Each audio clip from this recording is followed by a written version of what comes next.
How many of you, by the way, feel like this sometimes in your business, you know?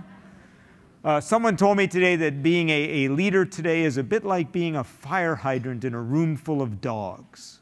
It's a good image. It takes a while to soak in, but once it does, you get it. You know, there's just stuff at you all day long.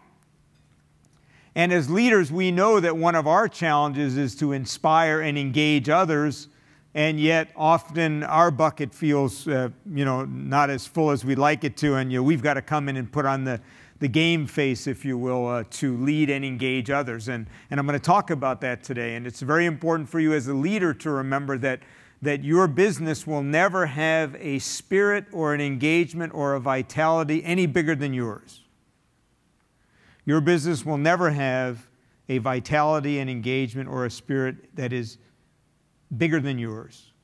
So whether we like it or not, as leaders, spirit is contagious and we carry the virus. So that's why it's so important that you're investing this day in yourself, because if you're not fully engaged, fully vital, fully in the game, you're not going to be able to engage others in a deep way.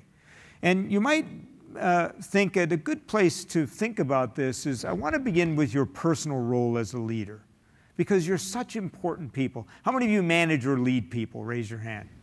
Okay, good, the vast majority of you. I want to tell you, you are so important as leaders, and here's the first litmus test of how I know how important you are, is because of how much people talk about you when you're not around. So it's a good day, by the way, in your business, because you're here. So they can talk about with you with no reservations today. And I often say, as a leader, one of the first questions in terms of your own leadership is to ask yourself this question: what do they say about me when I'm not around?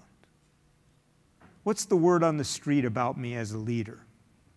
And how many of you sometime in your life already have had a memorable leader, someone who made a difference in your life as well as your career because you had them? Yeah? And how many of you had a miserable leader at some time in your life? People are always more enthusiastic about the miserable side of things.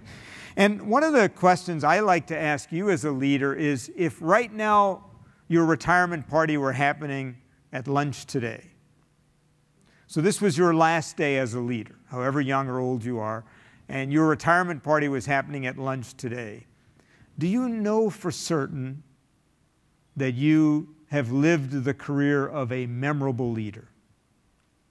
And here's what I mean by that.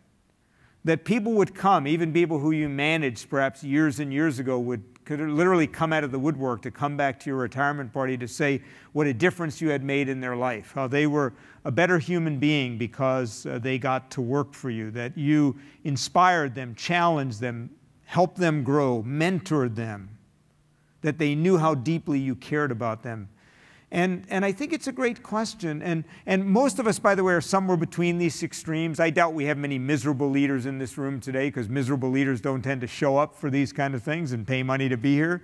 But do you know you're a memorable leader?